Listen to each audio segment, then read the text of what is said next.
Ako po si Andres Yakat, pero mas kilala po ako sa Andy.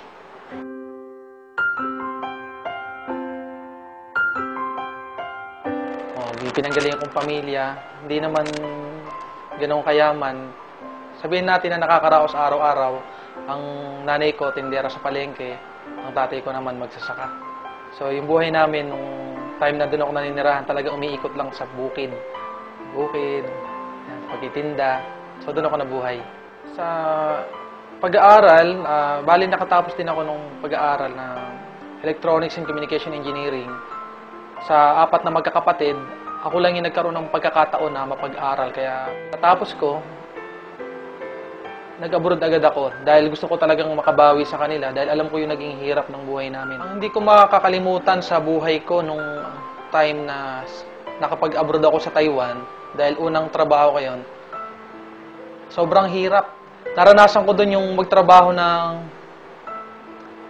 16 hours, 18 hours sa loob ng isang araw. Yun kasi pinakamahirap sa nag-abroad eh. Yung malayo ka sa pamilya mo, yun ang binabayaran. Yung layo, yung inip. Kasi yung hirap, natitiis pa yan eh.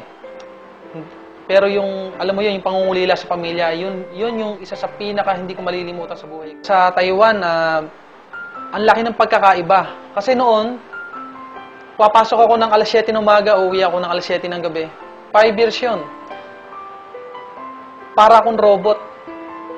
Magtrabaho, matutulog, kakain. Doon umiikot ang buhay ko. 5 taon lumipas, wala pa din. Alang nagbabago. Pero sa AIM Global, ang nakita ko dito, ibang-iba. Kasi dito sa AIM Global, darating pagkakataon, nakamukha na nangyari sa akin, na kahit talaga wala ka ng ginagawa, pwede ka pa rin kumita. Sa 8 months, nailabas ko yung first car ko rito, yung pick-up na nabili ko nung una. At after 2 years, nabili ko na yung bago kong kotse, yung Hyundai Accent na ginagamit ko ngayon. And ito nga ngayon, ngayong October, yung condominium naman na pinapangarap ko, mailalabas ko na rin ngayong October.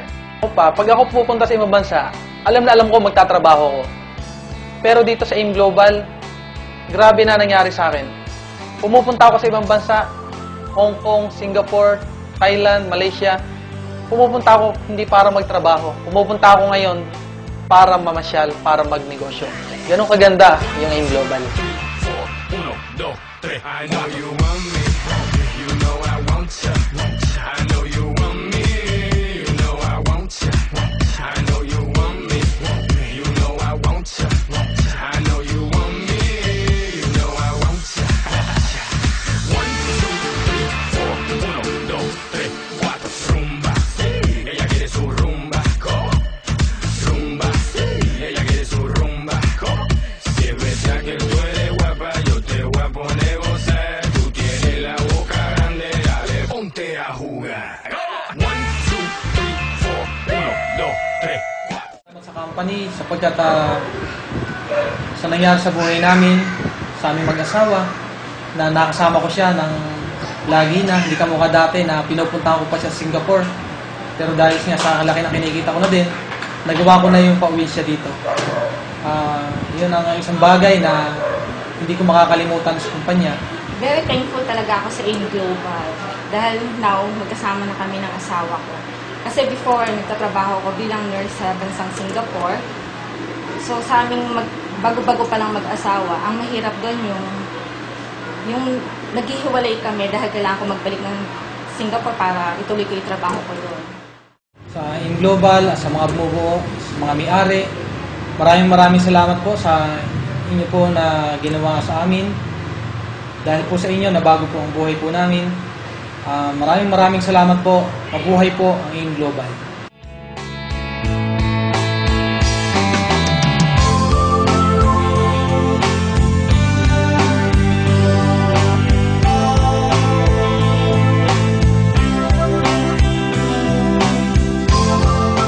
Pagka ginusto mo ang isang bagay, makakagawa ka ng paraan.